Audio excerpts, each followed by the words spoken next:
Today, I came across an article about Stephen Miller, the political advisor who was born right here in Santa Monica, California. Reading it brought back memories of my childhood, when my grandmother used to share spine-chilling ghost stories from this very town.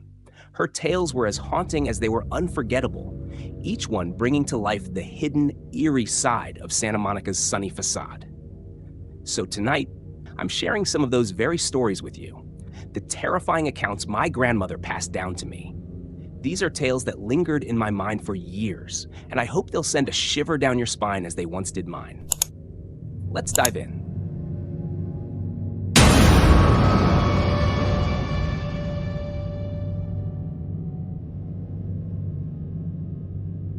In the quiet hours past midnight, the Hotel California stood cloaked in shadows that seemed to pulse with a life of their own. Located on a lively stretch of Santa Monica, the hotel had an unspoken reputation that locals were all too aware of.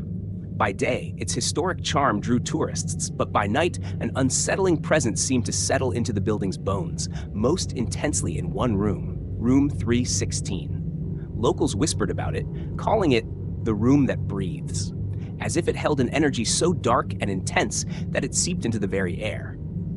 Those who ventured into Room 316 often found themselves engulfed in an unnatural chill, a coldness that went beyond the typical draft. It was a biting, icy presence, as though something unseen was watching, waiting. Guests described a sensation as if the walls themselves were alive, exhaling an invisible breath that pressed against their skin, and thickening the air until each inhale felt labored and each exhale filled with tension. The silence in the room was palpable, heavy with a quiet that seemed to swallow all other sounds, making the ticking of the clock sound unbearably loud, each tick stretching seconds into what felt like hours. The most unnerving encounters were with the figure that appeared just past the veil of sleep, an apparition that several guests had described with chilling similarity. A woman, her form barely visible in the dim light, appeared at the foot of the bed, dressed in a torn, old-fashioned gown that seemed to ripple in an invisible breeze. Her face was always cast in shadow, but her hollow, empty eyes were unmistakable. She stood still, silent, her gaze fixed on an unknown point just beyond the bed, as though lost in a memory that kept her chained to that very spot. Some said that if you stared at her for too long, an inexplicable dread would claw its way into your mind, leaving you unable to move, paralyzed by her hollow gaze. Guests reported that the room grew colder the longer she remained. A strange, oppressive weight pressed down on them, as if the room itself was squeezing the air from their lungs.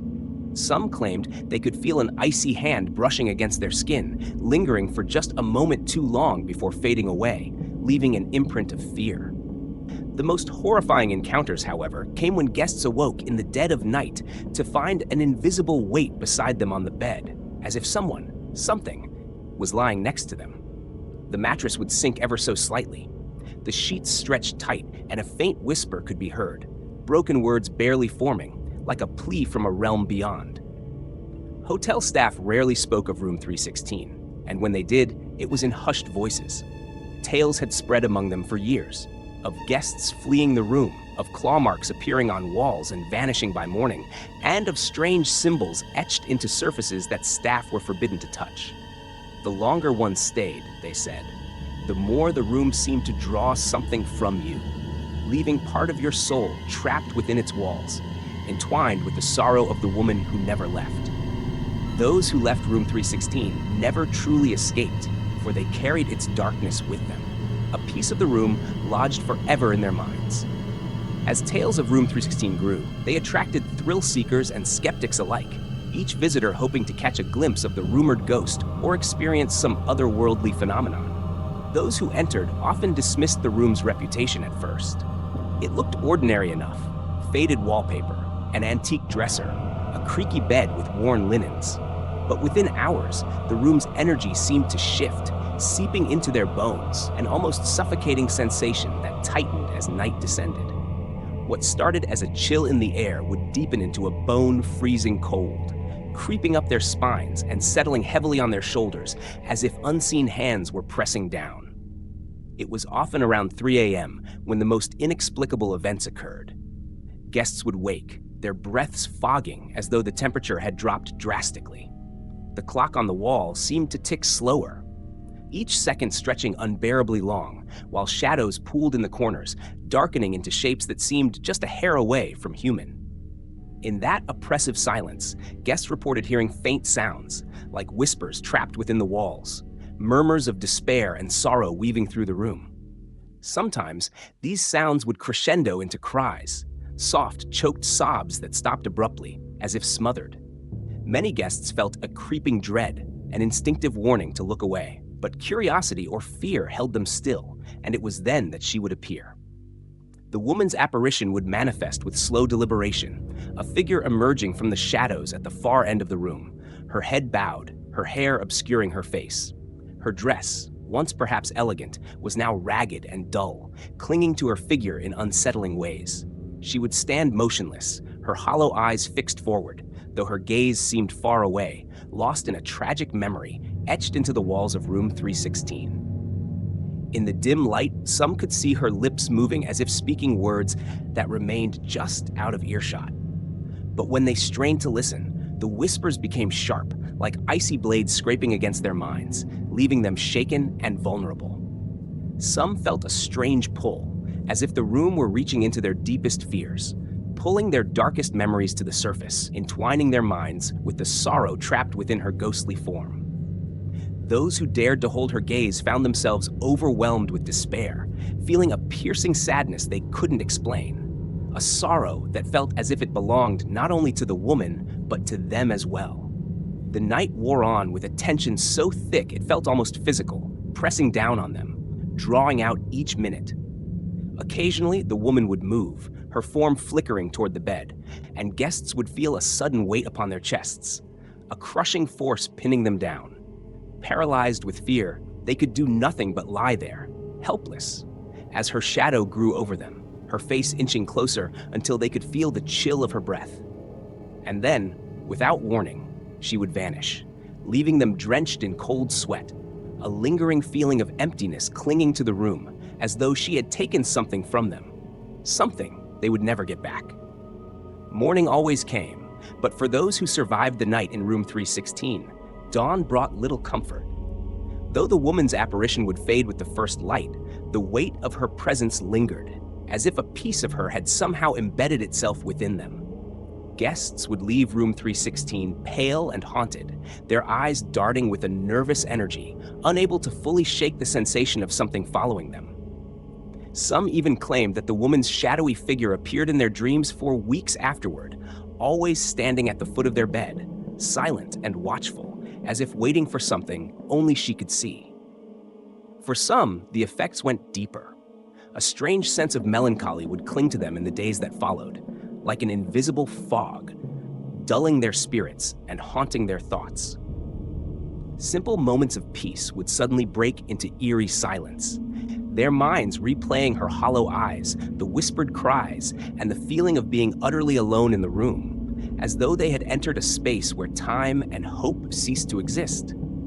It was as if the sorrow of room 316 had reached into them, leaving an imprint of its sadness that no amount of distance could erase. Hotel staff continued to avoid discussions of room 316, though they knew its reputation all too well. Those who had worked in the hotel long enough could recall incidents that seemed to defy logic, stories of guests checking out in a state of near panic, refusing to share what they'd experienced. On occasion, a maid would find the room's mirrors fogged up despite the room being empty, strange words scratched faintly across the glass before quickly fading. One night, a bellhop swore he'd heard a soft humming as he passed the room, a tune that grew louder with each step, but vanished the moment he paused to listen. Such occurrences added layers to the mystery, thickening the already ominous air around room 316. Rumors circulated among the staff about the woman's identity. Some said she was a guest who had suffered a tragic heartbreak, her spirit now forever trapped within the room, reliving her final despairing moments. Others whispered that she'd been searching for someone, perhaps another soul, bound to the room by an unfulfilled promise or a bitter end. Yet, no one could find a record of her name, leaving her origins as spectral as her nightly appearance. She remained a mystery, her sorrowful presence an unsolved puzzle that guests could only experience but never fully understand. Over time, Room 316's dark allure grew, attracting those curious enough to confront the unknown, yet they often left with regrets, some shaken to the core. As much as they wanted to dismiss what they'd seen, the memory of her hollow gaze would return in the quiet moments, a reminder of the room they would never forget. And so, Room 316 continued to breathe and watch, waiting for the next soul to enter, forever bound to a sorrow no one could name, but everyone could feel.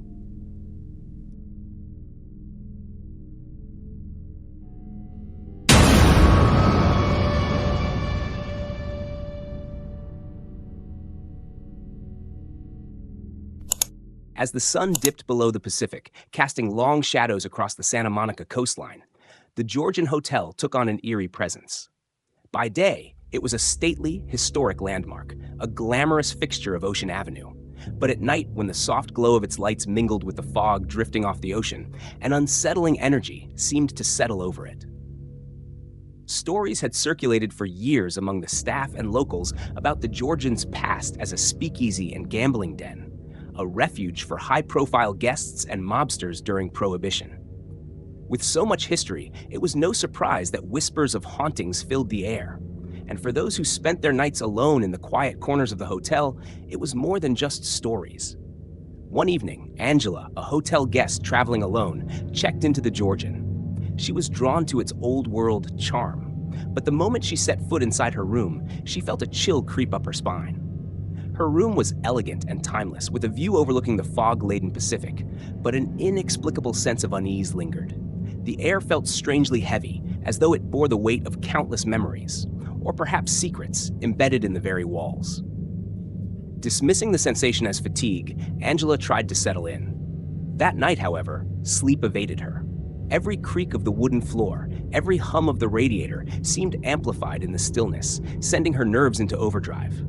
Around 2 a.m., she heard something more distinct, a faint melody, like the whisper of a piano's keys. The notes floated through the silence, soft yet mournful, as if played by unseen hands. The sound seemed to come from just outside her door, yet when she peered into the hallway, she found it empty, stretching into darkness. Angela closed the door slowly, the music fading back into silence as a cold shiver ran down her arms. She reminded herself it was just her imagination, but she couldn't shake the feeling that she wasn't alone. Moments later, she heard a soft but distinct knock on her door, each knock slow and measured. Her pulse quickened as she checked the peephole, only to find the corridor empty once again. She stood there, frozen, and listened as the knocking continued, faint and persistent. Summoning her courage, she cracked the door open, only to feel a draft sweep past her, chilling the air around her. She closed the door quickly, backing away as her mind raced to rationalize what had just happened. But in the quiet that followed, she sensed something more, a presence that seemed to linger just out of sight, watching her, waiting. Angela returned to bed, pulling the blankets up to her chin, her eyes darting across the room, scanning every shadow. The silence felt unnatural, thick with tension. It was then she noticed a faint outline in the dim light by the window, a shape that hadn't been there before. She squinted, trying to make it out, and her breath caught in her throat as she realized it was a figure, a woman standing completely still, dressed in what looked like an old evening gown. Her face was obscured, hidden beneath a veil, but Angela could feel her gaze, cold and piercing, fixed upon her. Angela's breath came in shallow gasps as she stared at the figure by the window. The woman's form was faint, almost transparent, blending with the shadows cast by the moonlight streaming through the thin curtains. The air around her grew colder, each breath visible in the chill that had descended upon the room. She tried to convince herself it was a trick of the light, some illusion brought on by exhaustion. But as she watched, the figure began to move, a slow, gliding motion that brought her closer to the bed. The woman's gown flowed around her as though caught in an invisible breeze, the fabric tattered and faded, hinting at a glamour that had long since decayed. Angela's eyes remained locked on the figure's face, or what she could make out of it. Beneath the veil was an ashen, pale face, her features shadowed yet just visible enough to reveal hollow, empty eyes. They were devoid of life but full of something else, a sadness, an anguish so profound it seemed to radiate through the veil, filling the room with a palpable sorrow. Angela tried to move, to scream, but she felt rooted to the bed, paralyzed by an invisible force that seemed to press down on her chest. The figure stopped at the foot of her bed, her hollow eyes never wavering, fixed on Angela with a gaze that seemed to bore into her soul. Angela's mind raced with memories of the stories she'd heard, of lost spirits wandering the halls of the Georgian, of those who'd lingered too long and couldn't let go. In that moment, she felt as though she were staring into the very essence of one such soul. A woman bound to this place, forever trapped in a cycle of grief and despair. The figure's lips parted slightly, and Angela thought she heard a faint whisper, a voice so soft it barely stirred the silence. She strained to listen, her heart pounding, as the words drifted toward her, broken and mournful. Why are you here?" the voice seemed to ask, tinged with a sorrow that made Angela's skin crawl.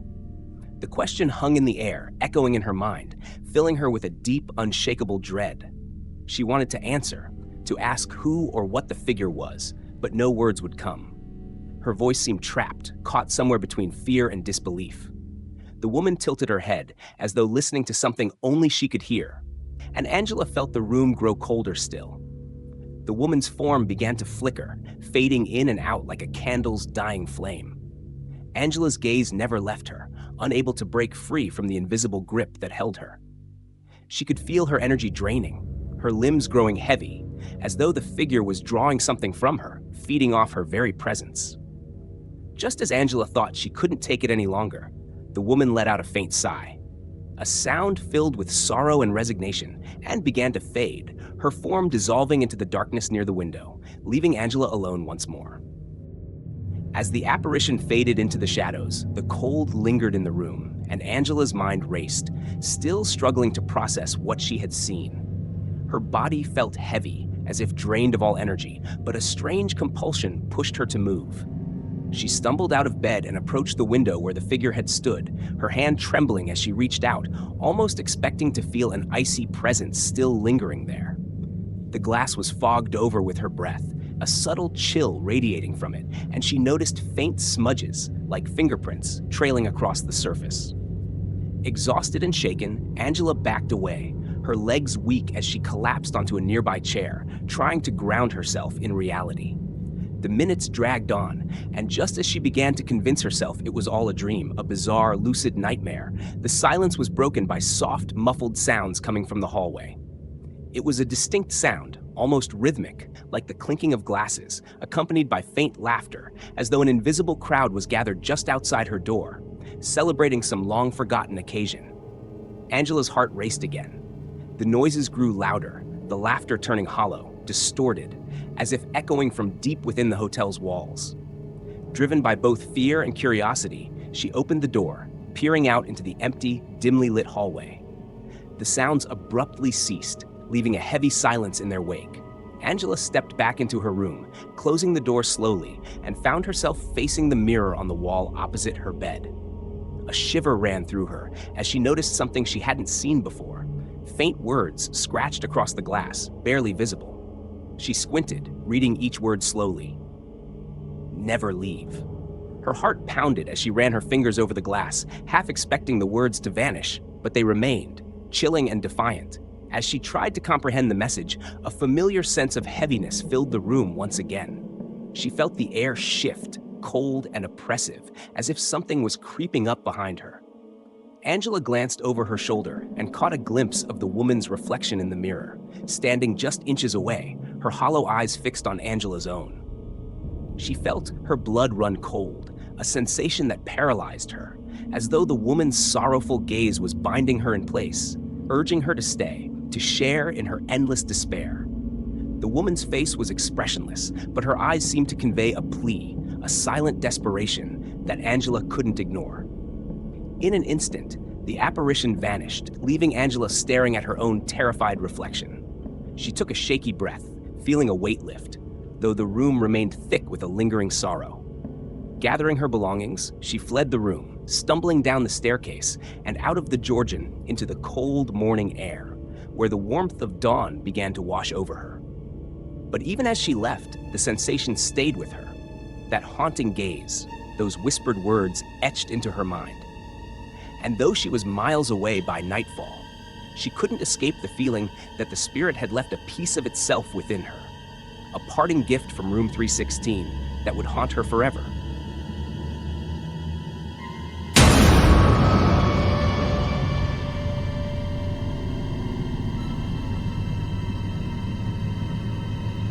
Under the veil of night, the Santa Monica Pier transformed from a place of laughter and light to one of eerie silence and shadows. The once vibrant lights now flickered sporadically, casting long, twisted shadows across the empty boardwalk. It was during these quiet hours that the legends of the pier took on a life of their own, filling the air with a foreboding energy that no one could ignore. Locals spoke of strange happenings here after dark, whispers of voices that floated through the empty spaces, distant laughter from unseen children, and the sensation of being watched by something unseen. Nathan, a recent college graduate from Oregon, arrived in Santa Monica to visit friends and take in the sights. Drawn by a fascination for urban legends, he decided to spend a late night alone at the pier, hoping to capture something out of the ordinary on his camera. He had heard of the pier ghost, a figure that locals claimed to see gliding along the boardwalk in the dead of night, a shadowy presence that seemed to drift between the cracks of reality and nightmare. As he strolled along the deserted pier, his footsteps echoed hollowly, the sound swallowed quickly by the thick, damp fog that had rolled in from the ocean. The Ferris wheel loomed above him, its lights flashing dimly against the haze, each flicker casting a ghostly glow across the vacant seats. As he passed beneath the massive wheel, he felt an odd chill wrap around him, sharp and sudden, sinking into his bones. Nathan paused, shivering. Though the night was mild, he scanned his surroundings, suddenly aware of the weighty silence pressing down on him. It was the kind of silence that felt unnatural, as if even the air held its breath in anticipation. A faint rustling sounded nearby, like the shuffle of feet on wood, and he turned, camera in hand, ready to record whatever might appear. Peering through his camera's viewfinder, he caught a glimpse of a figure near the end of the pier, a dark, indistinct shape hovering just beyond the reach of the lamplight. The figure stood completely still, facing out toward the water, as though lost in thought or locked in some endless vigil. Nathan's pulse quickened as he tried to focus, his hands shaking as he adjusted the lens. Just as he began to steady the shot, the figure shifted, turning slowly to face him. He could make out no features, only an empty, shadowed form, but he felt its gaze as clearly as if it had eyes piercing straight through him. The camera captured only darkness, yet Nathan felt a heavy pressure, a sense of dread that filled the air, thicker and colder with each passing second. The figure raised an arm, reaching toward him, though they remained several yards apart. A whisper drifted through the fog, soft and chilling, a single word, "Stay." The voice was barely a breath, but it struck Nathan like a scream, freezing him in place. He wanted to turn and run, but his feet felt rooted to the pier, his muscles locked in place as the figure took a slow step forward, closing the distance between them. Nathan's heart pounded as he watched the shadowed figure draw nearer, each slow step adding to the oppressive chill that now filled the air. He tried to move, to tear his gaze away, but an invisible force seemed to hold him in place, his feet glued to the wooden planks beneath him. The figure, barely more than a silhouette, seemed to absorb the faint light around it, an unnatural darkness that deepened with every step. In the silence, he could hear his own heartbeat echoing in his ears, a frantic rhythm that contrasted sharply with the figure's calm, deliberate pace. As it approached, Nathan felt a suffocating weight press against his chest, as though the very air had thickened, clinging to his lungs. His camera trembled in his hands, but he forced himself to keep recording, desperate to capture some proof of what he was experiencing. The figure halted a few feet in front of him, and though it had no discernible features, Nathan sensed it was staring directly at him. An overwhelming sense of sadness filled the air, mingling with the fear that gripped him. The sadness was so deep, so consuming, that it felt like it seeped into his own mind, darkening his thoughts. Then, a sound broke the silence, a faint whisper, like a breeze that carried with it the weight of countless sorrowful memories. The voice was low, hollow, and it sounded as though it came from everywhere at once. "Do you remember?" it asked, the words twisting around him like a fog, wrapping him in a shroud of despair. Nathan's mind raced, scrambling to understand. He didn't know what it meant, but the question filled him with an inexplicable guilt, as if he'd done something terrible, yet couldn't remember what. Desperate to escape, Nathan forced himself to take a step back, his muscles stiff and resistant, cocked as though the air itself was pushing against him. But as he moved, the figure reached out again, its shadowed hand stretching toward him, fingers elongated and unnatural. A deep cold spread from its touch, freezing his blood in his veins. "Don't leave," it whispered, the voice more desperate now, tinged with something like pleading.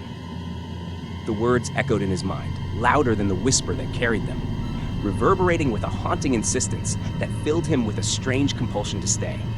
Suddenly, a flash of memories flooded his mind, images that felt both familiar and foreign. He saw glimpses of people he didn't recognize, faces frozen in expressions of sorrow and anger, their voices muffled but filled with urgency. Each image seemed to connect him to this place, the pier, in ways he couldn't comprehend. The overwhelming sorrow twisted inside him, as though the shadow had passed its grief into him. Nathan's vision blurred, and he felt the world sway around him, a dizzying sensation that made it hard to distinguish his own feelings from the sorrow that seemed to pulse from the figure before him. Before he could gather his thoughts, the figure leaned in closer, bringing with it a cold so intense it felt as though it might shatter him. He could hear the sound of faint, distant laughter drifting through the fog once more, blending with the crashing waves, a ghostly reminder of the life that had once filled this pier. And beneath it all, the figure's final whisper echoed in his mind, a command that carried the weight of ages: remember. Nathan's mind reeled as the whisper echoed, remember. The word pulsed within him, a demand that gripped his very soul, forcing him to recall memories that felt not his own. Flickers of another time flashed before him. The pier alive with laughter, couples strolling hand in hand, a figure watching from the shadows, observing the joy with an air of quiet longing. In the visions, he saw the same dark silhouette lingering at the edge of the crowd, isolated, as if separated from the world of the living. The sorrow he'd felt earlier grew more intense, swallowing him whole, until he couldn't tell where his own feelings ended and the figure's despair began. The visions faded, and he found himself back on the pier, face to face with the ghostly figure. Its presence now felt familiar, as though he had known it, or perhaps been it, in another life. The shadowed hand reached out once more, stopping just inches from his face, and Nathan felt a magnetic pull, as though his very essence were being drawn toward the figure. The air between them shimmered with a strange energy, binding them in a connection that felt as eternal as the waves crashing against the pier below. He sensed the figure's longing, its desperation for freedom, and a piece of him ached in response, as if understanding its plight on a level beyond words. Summoning all his strength, Nathan broke free from the trance-like state that held him. He stumbled backward, the invisible weight lifting just enough to allow him a moment of clarity. He turned, adrenaline surging through him, and sprinted toward the entrance of the pier, his footsteps loud and frantic in the silence. The fog clung to him, cold and relentless, as if trying to pull him back. He dared a glance over his shoulder and saw the figure standing still, watching him leave, its form fading into the mist with each passing second. But even as he distanced himself, he couldn't escape the sorrow that clung to him, heavy and unyielding. The figure's final whisper echoed in his mind, haunting and relentless. "You cannot leave. You belong here." The words repeated, looping endlessly, filling his mind with the weight of the pier's tragic history, stories of those lost to time, of souls bound by unresolved pain.